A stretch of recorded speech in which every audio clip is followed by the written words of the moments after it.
the most important word you will ever hear to yourself in your whole life. And not for some hot girl or some hot guy, or even a teacher saying, gosh, you're smart. You are the best kid I've ever had in my class. Or even a parent saying, wow, parenting you is the joy of my life. No, the most important word you will ever hear in your whole life come from you. People think praising yourself is arrogant, but if we had a scale, if this was a scale, and that was arrogance, and that was feeling insecure, they're kind of the same. They're just an opposite thing. In the middle is confidence. I like myself. Self-esteem. I believe in who I am. You see, self-esteem doesn't mean what I think of you. It means what you think of you. If I said I hold you in the highest esteem, that's what I think of you. But self-esteem is what you think of you.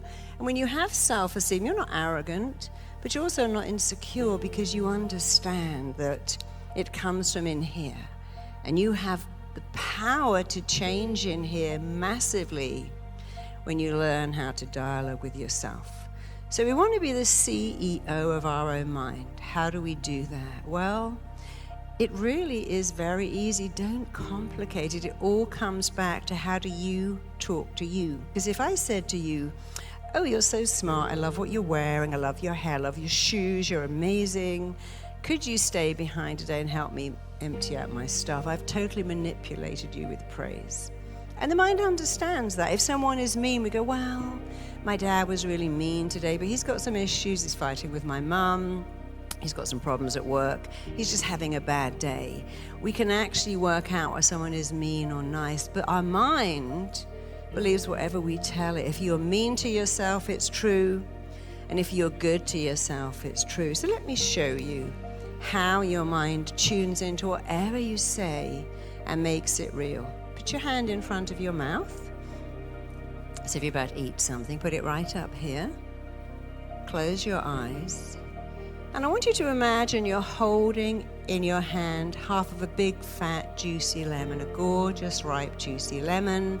It's in your hand. And I want you to squish that lemon and breathe in that amazing lemon smell. And feel that kind of waxy surface of the lemon. I want you to squeeze that lemon more so lemon drops come to the surface. I want you to stick out your tongue, literally stick out your tongue and lick off those lemon drops. And now open your mouth and shove that entire half a lemon in your mouth and eat it. With your eyes closed, bite into the flesh, start chewing it, sucking it, swirling it around your mouth. Bite into every lemon segment. Chew it, suck it, pump it around your mouth. Eat that entire half a lemon. Eat all the flesh. Chew it, suck it, swirl it around. And notice your taste buds are puckering. Your taste buds are swelling. You are pumping out saliva to a thought. You're thinking about eating a lemon, and already you're making it real. Open your eyes. And here's a question, and you cannot get this question. People think, I don't want my hand up in case I'm wrong and I look like an idiot. You can't get this question wrong, because it's a bit of a trick. Whatever you say is right. Put your hand up if there was no lemon. By the way, you can't get it wrong. Put your hand up if there's no lemon. It's okay. Put your hand up if there was a lemon. It's also okay. And put your hand up if you never put your hand up, whatever the question is. Put your hand up. Okay, so here's the answer. You're both right. There wasn't a lemon at all. There was no lemon. But there was a lemon. Where was it? Where was the lemon? In your mind. Your mind didn't go, oh, come on, there's no lemon. This is silly. Even though it knew there was no lemon, your mind began to pump out saliva to a thought. Why did it do that? Well, 500 years ago, you needed your teeth. If you couldn't bite, there was no pureed stuff. There was no shakes and bulletproof coffees and smoothies. You had to bite stuff. And with lemons eroding tooth enamel, that was a problem. So when you eat anything acidic, your mind starts to pump out saliva to protect your teeth. You might notice sometimes when you feel a bit sick, the first thing you notice is lots of saliva in your mouth. Who's noticed that? When you're going to be sick, your mind pumps out saliva to protect your teeth because your mind is working all the time to keep you alive. So That's a kind of neutral thing. But if you can tell your mind you're eating a lemon and make that real, then you can do anything. Let's do another one. Everybody stand up. And I want everyone to point their left arm towards me. Just like that. That's all. And let's all use the same arm. I'm using the opposite because it's the mirror opposite. Left arm. Left arm to face me. And all we're going to do, don't do it yet, is that please don't poke someone in the eye or touch any part of their body. So make sure you've got a bit of space, and let's practice it first. Take your left arm, and keeping your feet facing forwards, just swing your arm as far behind you as you can get it to go. Push it to its absolute limit. Push your arm as far as it will go. And then take a look at where it is. Look behind you at how far you've moved your left arm. Bring it back. And I want you to talk to your arm. You might think that's kind of weird, but it's a great thing to talk to your body. Say to your left arm, you're super flexible. You're like a bendy rubber doll. And you are going to go a third further. I need you to say it. Look at your arm and say, you are so flexible. Repeat after me, you're so flexible. You're going a third further. You're like a bendy rubber toy. Go a third further, because I'm telling you to. And now swing your arm back and watch as it goes a whole third further, because you told it to. Let's do the other one, and we can speed it up now, because you know you can do it. Put your right arm out, swing it behind you.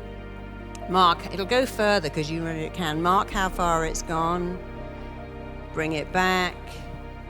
Look at your arm and say to your arm, you are going way further. Way, way, way further. More than a third further. Because you're so flexible. And because I'm telling you to. And even see in your mind your arm going so far it almost does a 360-degree move. Close your eyes and see it just for a minute. Wow, my arm is going so far. I can see it, and I'm telling it, go further, and I know it will. And now swing your arm back and watch as it goes way, way, way further, because you told it to. And bring it back. So what happened then? What happened is you put different pictures and words in your mind. You know, I work with a lot of athletes, and the Olympic Committee has stated many times, only athletes you can visualize will ever make it to the Olympics because they have such an advantage over those that can't. And many times you'll see a bodybuilder lift a weight, and then they close their eyes, and they see themselves lifting a bigger weight. Someone doing yoga will stretch their leg out like that and hold it, and then close their eyes and find, wow, I can do it so much better the second time because I'm seeing it. You'll believe it when you see it. Seeing is believing. So let's just do one more. I want you to put your feet together and just put your hands by your side. These are completely safe. They're not harmful. They're totally neutral. They're just to show you the power of your incredible genius mind, because if you have a mind, you have a genius mind. Your mind is brilliant. And you've got to learn to tap into its brilliance and help it with better words, better thoughts, because I promise you it will change your entire life. So put your hand by your side, close your eyes, just for a minute. And I want you to imagine you've got a little magnet implanted in your chin. And in front of your chin is the biggest magnet ever, one of those huge red magnets. And it is pulling you forwards from the chin.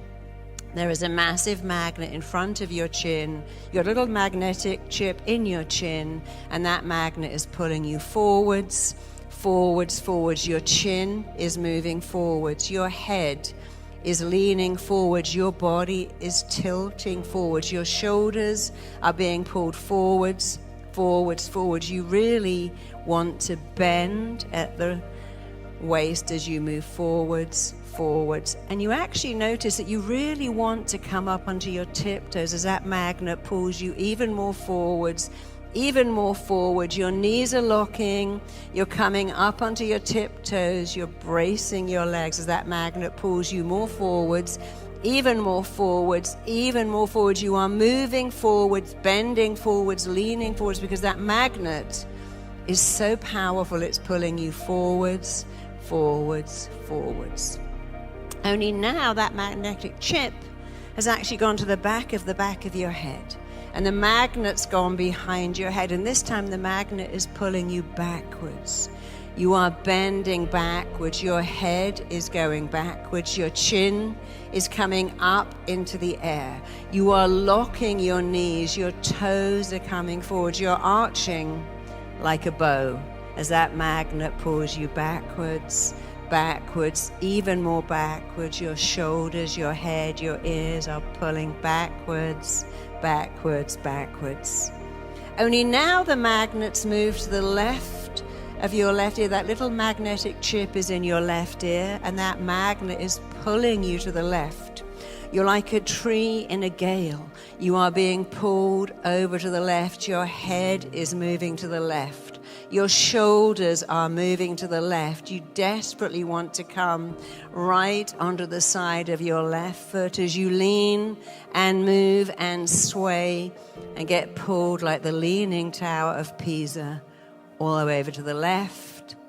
Only now the chips move to your right ear, and immediately you are being pulled to the right. A magnetic force, a powerful, irresistible magnetic force is pulling you over to the right.